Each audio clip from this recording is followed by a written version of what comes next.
I just got back from 2819's Access Night of Prayer. It was amazing. And the Lord put it on my heart for me to stop being disobedient and tell my testimony. All right, so boom, here's the story. I'm going to tell you guys how I went from being a little girl knocking on doors as a Jehovah's Witness to becoming a whole distribution of cannabis back in the days that led me to be locked up, that led me to.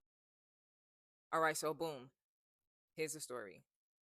I was born in Jamaica, came to the United States when I was 2.5 years old, legally, with a green card. I lived in Brooklyn, New York, with my mom and my stepdad. My mom, a few years after I got here, I think maybe when I was 5, she became a Jehovah's Witness. And after that, life changed. So we didn't celebrate holidays, we didn't do birthdays. Yes, I was that little girl. Hey, good morning. Would you like to hear the good news about Jehovah? And I loved it. Like, that was all I knew. Like, I'm grateful for the experience. But as I got older and became a teenager and could think for myself, it just wasn't it for me anymore.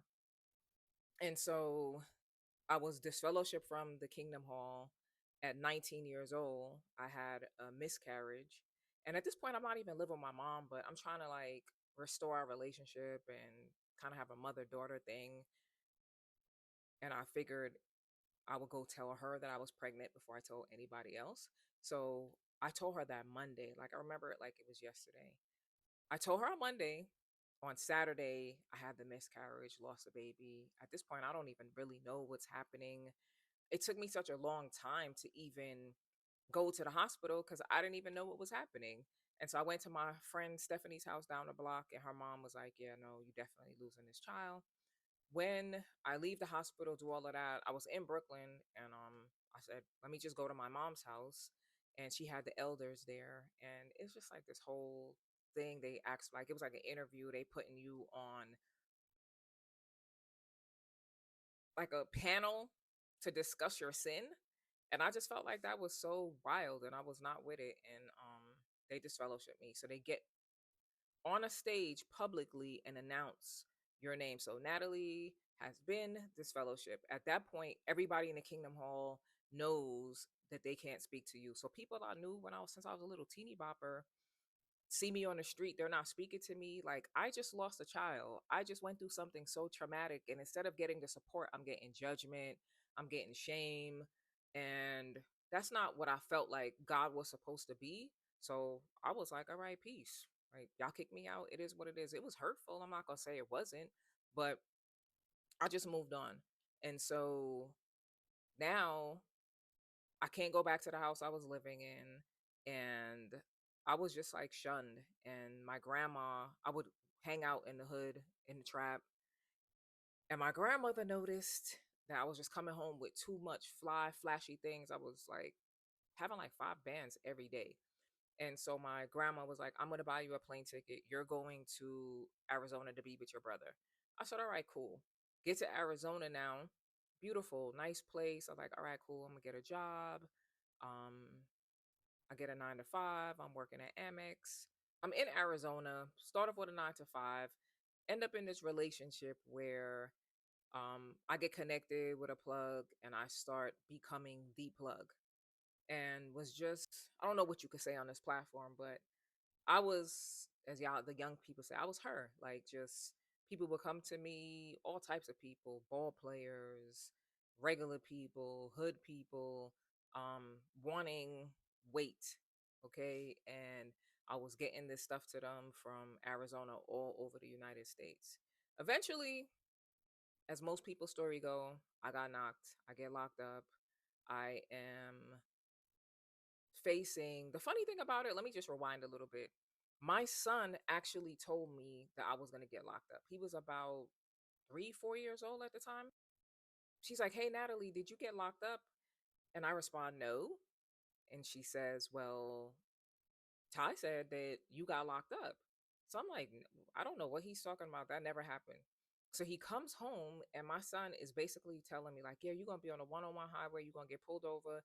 They're going to tell you you're speeding, and them going to take you to jail." You know how little kids talk. "Them going to take you to jail. Them say you speeding, and you going to jail." And I'm like, why are you lying? Why are you saying this? Like, you're putting your mouth on me. And he's literally telling me what he sees. I don't know anything about the Lord. I don't know about prophecy. I don't know. I just think that he's lying and he's putting his mouth on me. Right. And so I tell him, don't lie. Don't say that. I like scolded him. And about a month later, that's exactly how it happened.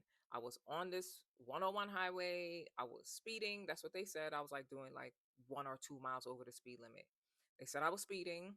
They pulled me over, take me. I don't have no ID on me at the time. And so I'm like, you guys, I know my driver's license number. You could just pull it up. They're like, nah, we got to take you to the precinct. We got to take you to the station. I'm like, all right, cool. I get to the station. Then I see my brother come in and I'm like, all right, he must have, my bag. And he I see him with my bag, and he's in cuffs. And I'm like, oh shoot, they raid in the crib. So my brother had only came over my house to bring me some KFC. Anyway, it was me, two other co-defendants, everybody else sang like a bird, and was eventually took a plea and was going to testify against me. And so where I get locked up, I'm in there for 4 days. They let me go, saying that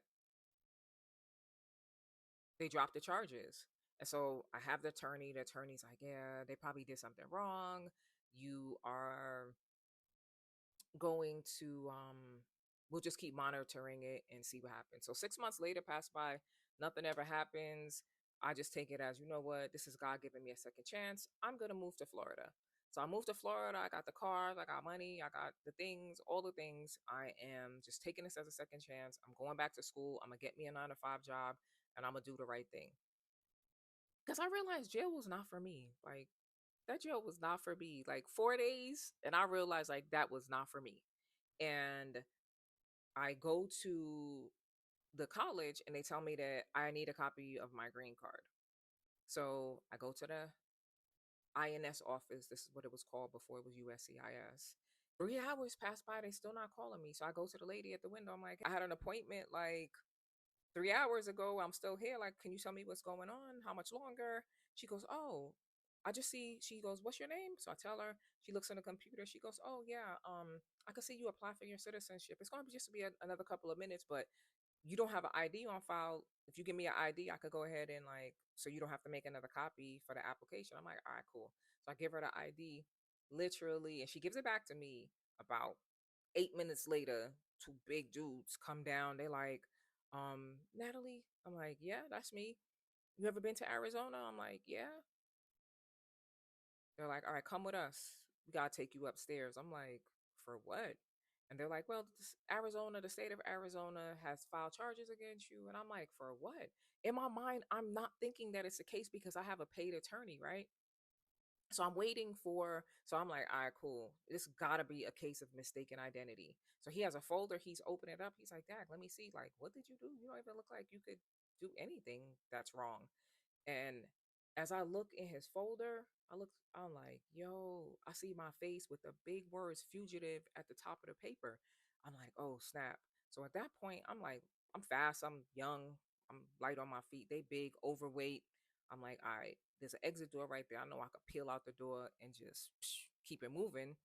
And I could book it on them. I could leave. I'm going to leave. I'm going to run out of here. I'm going to escape because I'm not in cuffs or anything. We're just kindly walking to the elevators. And then I'm like, oh, you're probably going to end up on a 5 o'clock news. Like, we're not doing that.